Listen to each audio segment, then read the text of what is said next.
I heard 1,000 blended notes, while in a grove I sat reclined, in that sweet mood when pleasant thoughts bring sad thoughts to the mind. To her fair works did nature link the human soul that through me ran, and much it grieved my heart to think what man has made of man. Wordsworth. Once upon a time there was a little chimney-sweep, and his name was Tom. That is a short name, and you have heard it before, so you will not have much trouble in remembering it. He lived in a great town in a north country, where there were plenty of chimneys to sweep, and plenty of money for Tom to earn, and his master to spend. He could not read nor write, and did not care to do either, and he never washed himself, for there was no water up the court where he lived. He had never been taught to say his prayers. He had never heard of God or of Christ, except in words which you have never heard, and which it would have been as well if he had never heard. He cried half his time, and laughed the other half. He cried when he had to climb the dark flues, rubbing his poor knees and elbows raw, and when the soot got into his eyes, which it did every day in the week, and when his master beat him, which he did every day in the week, and when he had not enough to eat, which happened every day in the week likewise. And he laughed the other half of the day, when he was tossing halfpennies with the other boys, or playing leap-frog over the posts, or bowling stones at the horses' legs as they trotted by, which last was excellent fun, when there was a wall at hand behind which to hide.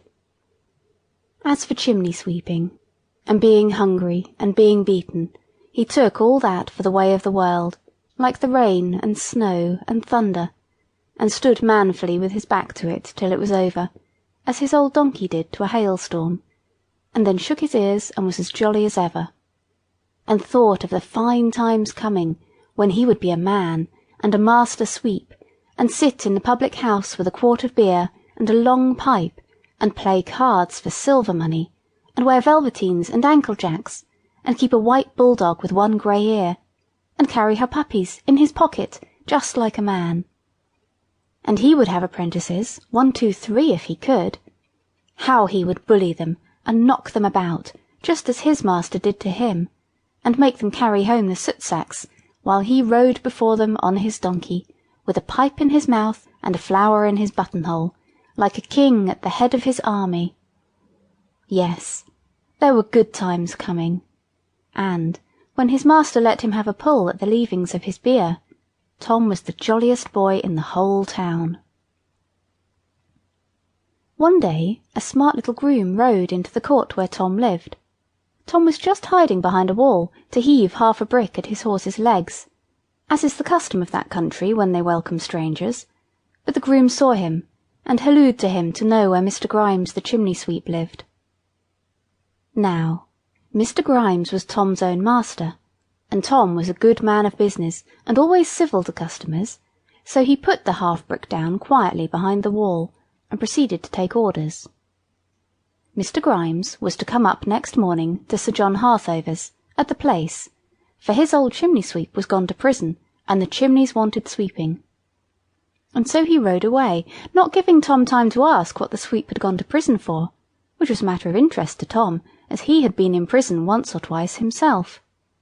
Moreover, the groom looked so very neat and clean, with his drab gaiters, drab breeches, drab jacket, snow-white tie with a smart pin in it, and clean, round, ruddy face, that Tom was offended and disgusted at his appearance, and considered him a stuck-up fellow, who gave himself airs because he wore smart clothes, and other people paid for them, and went behind the wall to fetch the half-brick after all, but did not, remembering that he had come in the way of business, and was, as it were, under a flag of truce.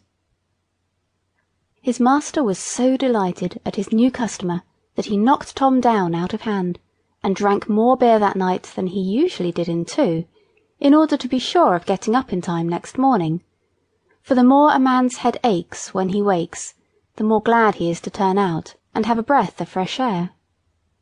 And, when he did get up at 4 the next morning, he knocked Tom down again, in order to teach him, as young gentlemen used to be taught at public schools.